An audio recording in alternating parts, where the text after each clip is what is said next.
ನಾವು auto driver ಲೋಕಲ್ಗಳು, ಅವ್ರು ಹಾಕೋದು ಕಾಕಿ, ನಾವು ಹಾಕೋದು ಕಾಕಿನೇ. ರೋಡಲ್ಲಿ ಬೇಕಾದ್ರೆ ಪೇಪರ್ ಇರಬೇಕು, ಅದಕ್ಕಿಂತ ಕಾತದಾಗ್ಬಿಟ್ಟಿದೆ ನಾವು.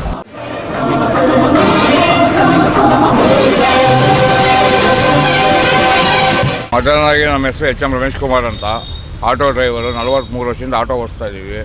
ಬಟ್ ಈ ಹಿಂಸೆಗಳು ನಮ್ಗೆ ಯಾವತ್ತೂ ಬಂದಿಲ್ಲ.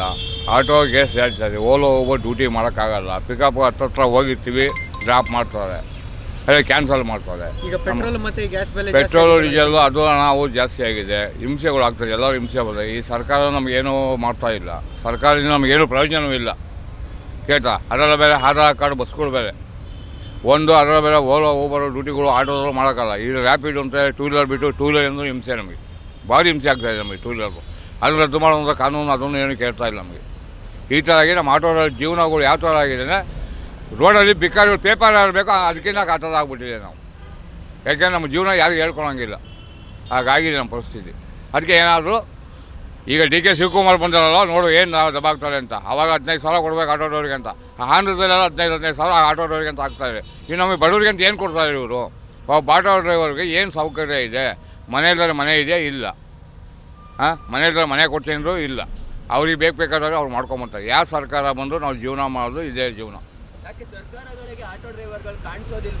ಅಣ್ಣ ಆಟೋ ಡ್ರೈವರ್ ಕಾಣಿಸಲ್ಲ, ದೊಡ್ಡ ದೊಡ್ಡ ಕಾಣಿಸ್ತಾರೆ, ಈ ಬಡವರು ಯಾರು ಕಾಣಿಸಲ್ಲ. ಯಾಕೆ ಹೇಳಿದ್ರೆ ನಾವು ಆಟೋ ಡ್ರೈವರ್ ಲೋಕಲ್ಗಳು. ಅದೇ KSRTC BTSನಲ್ಲಿ ಅವ್ರು ಏನು ಮಾಡಿದ್ರೆ ನಡೀತದೆ, ಅವ್ರಿಗೆ ತಿಂಗಳು ಸಂಬಳ ಹೋಗ್ತದೆ. ಯಾಕೆ ಅವ್ರು ಹಾಕೋದು ಕಾಕಿ, ನಾವು ಹಾಕೋದು ಕಾಕಿನೇ. ಆದರೆ ಅದಕ್ಕೆ ಅವ್ರಿಗೆ ಸಂಬಳ ಕೊಡ್ತಾರೆ. ನಮ್ಗೆ ಯಾರು ಕೊಡ್ತಾರೆ? ನಮಗೆ ಸಂಬಳ ನಮ್ಗೆ ಯಾರು ಕೊಡ್ತಾರೆ ಅಣ್ಣ? ಕಸ್ಟಮರ್ ಗ್ಯಾಸ್ ಜಾಸ್ತಿ ಆಗಿದೆ, 10 ರೂಪಾಯಿ ಕೇಳಿದ್ರೆ ಬರಲ್ಲ, ಹೋಗಯ್ಯ ಅಂತಾರೆ. ನಮ್ಮ ಜೀವನ ಈ ಪರಿಸ್ಥಿತಿ ಆಗಿದೆ. ಇನ್ನೊಂದು ಏನು ಹೇಳಬೇಕು ಅಂತಂದರೆ, ಇವಾಗ ಹೊರಗಡೆ ಯುದ್ಧ ಸ್ಟಾರ್ಟ್ ಆಯಿತು. ಯುದ್ಧ ಸ್ಟಾರ್ಟ್ ಆದಾಗ ಇಲ್ಲಿ ಆಟೋಮೆಟಿಕ್ಕಾಗಿ ಗ್ಯಾಸ್ ರೇಟ್ ಜಾಸ್ತಿ ಆಯ್ತಾ ಬಂತು. ಗ್ಯಾಸ್ ರೇಟ್ ಜಾಸ್ತಿ ಆಯ್ತಾ ಬಂದಾದಾಗ ನಮ್ಮ ಸಂಘಗಳಾಗಲಿ ಇಲ್ಲ ನಮ್ಮ ರಾಜಕೀಯ ವ್ಯಕ್ತಿಗಳಾಗಲಿ ಒಂದೇ ಸಲ 58 ರೂಪಾಯಿ ಇದ್ದದ ಗ್ಯಾಸನ್ನು ತಗೊಂಡೋಗಿ 95-96 ರೂಪಾಯಿ ಮಾಡಿ ಕೂರಿಸಿದ್ರು. ಏನಕ್ಕೆ ಮಾಡಿ ಕೂರಿಸಿದ್ರು? ಇಲ್ಲ ಸರ್ಕಾರ ಹೇಳಿತ್ತಾ, ಇಲ್ಲ ಅಂತಂದ್ರೆ ಹೊರಗಡೆ ದೇಶದವ್ರು ಹೇಳಿದ್ರಾ? ಯಾರು ಹೇಳಿಲ್ಲಲ್ವಾ? 58 ರೂಪಾಯಿ ಗ್ಯಾಸ್ ಒಂದೇ ಸಲ ತಗೊಂಡೋಗಿ 48 ರೂಪಾಯಿ ಗ್ಯಾಸ್ ಜಾಸ್ತಿ ಮಾಡಿಟ್ಟವ್ರೆ ಅಂತಂದರೆ, ಅದಾದ್ಮೇಲೆ ಆಟೋದವ್ರಿಗೆ ಏನಾರು ಒಂದು ವ್ಯವಸ್ಥೆ ಮಾಡಬೇಕಲ್ವ ಇವರು? ಇವಾಗ 58 ರೂಪಾಯಿ, ಈಗ 40 ರೂಪಾಯಿ ಒಂದೇ ಸಲ ಜಾಸ್ತಿ ಏನಕ್ಕೆ ಮಾಡಿದ್ರು? ಯಾವ ಸರ್ಕಾರದಿಂದ ಯಾವ ಆದೇಶ ಕೊಟ್ಟೈತೆ? 48 ರೂಪಾಯಿ ಗ್ಯಾಸ್ ಜಾಸ್ತಿ ಮಾಡಿದ್ರೆ ಯಾರು ಆದೇಶ ಕೊಟ್ಟವ್ರ?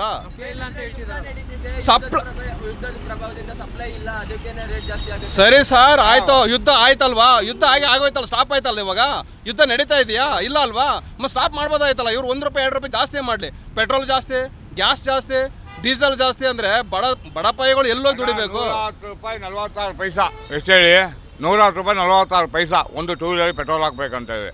ನೀವು ತಿಂಗಳ ಜಾಸ್ತಿ ಮಾಡ್ಕೊಂಡ್ರೆ ಏನು ಮಾಡ್ಬೇಕು ಹೇಳ್ರಿ? ಒಬ್ಬ ಟೂ ವೀಲರ್ ಇಟ್ಕೊಂಡಿರೋ ಅವ್ರು ಏನು ಜೀವನ ಮಾಡ್ಬೇಕು? ಅವ್ರಿಗೆ ಈಗ ಮಕ್ಕಳು ಸ್ಕೂಲಿಗೆ ಬಿಡಬೇಕಾಗಿರ್ತದೆ, ಅವ್ರ ಯಜಮಾನ್ರು ಬಿಡಬೇಕಾಯ್ತದೆ, ಇಲ್ಲ ಹಾಸ್ಪಿಟ್ಲಿಗೆ ಓಡಾಡಬೇಕಾಯ್ತದೆ. ಅವ್ರು 110 ರೂಪಾಯಿ ಕೊಟ್ಬಿಟ್ಟು ಎಲ್ಲಿಗೆ ಹಾಕೊಂಡು ಓಡಾಡ್ತಾರೆ? ಹಿಂಸೆಗಳಾಗುತ್ತಲ್ವಾ ಅವ್ರಿಗೂ? ಎಷ್ಟು ಬರೋದು? 35-40 ಕಿಲೋಮೀಟ್ರ್ ಬರ್ಬೋದು ಮೈಲೇಜ್ ಒಂದು ಆಕ್ಟಿವ್ ಹೋಯ್ತು. ಅವ್ರಿಗೂ ಹಿಂಸೆ ಆಯ್ತದೆ. ಈ ಕಾನೂನು ಹಿಂಗೆ ಮಾಡ್ಕೊಂಡು ಅವರು ಬೆಳ್ಕೊಂಡು ಹೋದರೆ ಬಡವ್ರು ಎಲ್ಲನ ಬೆಳೆಯೋಕ್ಕಾಯ್ತದೆ?